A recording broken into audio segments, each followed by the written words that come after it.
Assalamualaikum warahmatullahi wabarakatuh. Syukur alhamdulillah kita bisa berjumpa lagi di channel ini. Harapan dan doa saya, semoga saudaraku semuanya selalu diberikan kesehatan, dilapangkan rezekinya, diampuni dosa-dosanya dan dipanjangkan umurnya. Sahabat beriman yang dirahmati Allah. Banyak sekali ayat-ayat dalam Al-Quran yang memiliki berbagai keistimewaan luar biasa, salah satunya ayat 1000 dinar. Kisah ayat 1000 dinar, amalan pengundang rezeki. Ada cerita Nabi Khidir dan seorang saudagar.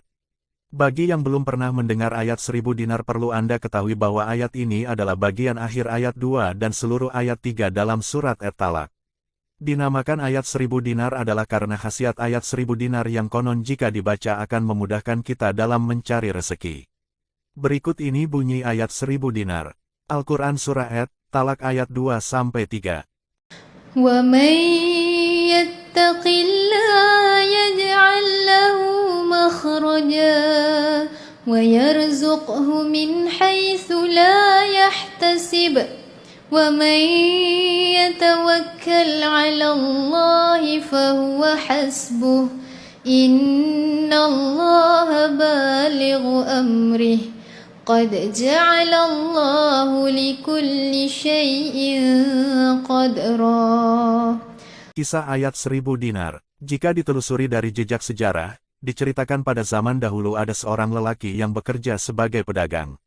Suatu malam, lelaki itu bermimpi ditemui Nabi Khidir alaihissalam. Dalam mimpinya, lelaki itu diisyarati oleh Nabi Khidir alaihissalam untuk bersedekah sebanyak 1000 dinar.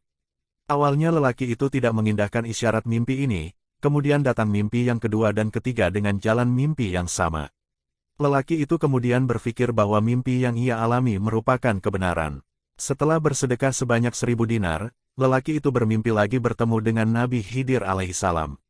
Lalu lelaki itu diajari oleh beliau Nabi Khidir alaihissalam ayat 2-3 surat At-Talaq untuk diamalkan oleh lelaki itu. Sesuai dengan isyarat Nabi Khidir, lelaki itu istiqomah mengamalkan ayat ini. Suatu ketika, lelaki itu hendak pergi berdagang ke pulau seberang menaiki sebuah kapal. Ketika di tengah laut, ombak besar dan angin besar menyerang kapal yang ia naiki, lelaki itu sibuk bertawakal sembari mengamalkan ayat yang Nabi Khidir alaihissalam amalkan.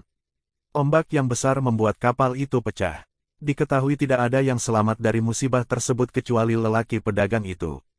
Ketika badai sudah reda, lelaki itu sadar mendapati dirinya terdampar di sebuah tempat tepi pantai, di negeri yang sungguh asing baginya. Ternyata barang dagangan yang ia bawa juga ikut terseret ombak bersamanya ke tepi pantai, dan ajaibnya tidak ada yang rusak sedikitpun. Musibah yang telah ia lalui, membuatnya sadar akan kebesaran Allah, dan membuatnya yakin akan fadilah dari ayat yang selalu ia amalkan. Lelaki itu lalu memutuskan untuk menetap dan berdagang di negeri itu, dengan terus mengamalkan ayat yang diajarkan Nabi Khidir alaihissalam. Kesuksesan yang ia raih dalam berniaga, membuatnya menjadi saudagar kaya dan ia menjadi raja di negeri itu. Sungguh rezeki yang tidak disangka-sangka seperti yang terkandung dalam ayat tersebut. Kemudian ayat ini dikenal dengan ayat 1000 dinar, sesuai dengan kisahnya.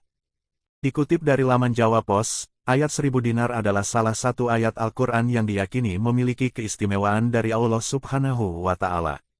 Ayat tersebut menjadi salah satu doa pendek yang dapat diamalkan dalam kehidupan sehari-hari. Ayat 1000 dinar adalah ayat pendek yang memiliki manfaat dan kebaikan besar bagi kehidupan umat muslim. Cara mengamalkan ayat 1000 dinar dapat dibaca setiap hari, khususnya selepas melakukan salat fardu, salat sunnah atau saat sedang berzikir.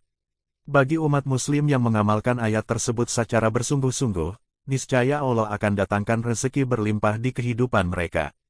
Keutamaan ayat 1000 dinar, dikutip dari laman Dompet Duafa, berikut merupakan keutamaan ayat 1000 dinar. Di antaranya, pertama, meningkatkan keimanan untuk selalu bertakwa kepada Allah Subhanahu wa Ta'ala. Kedua, membukakan pintu rezeki serta mendapatkan ketenangan, kelapangan dan kepuasan hati. Ketiga, dipermudah segala urusannya dan diberikan jalan keluar dari kesukaran. Keempat, mendapat pahala besar dan diampuni dosanya. Dan kelima, diberikan perlindungan dari kejahatan dan gangguan jin serta setan.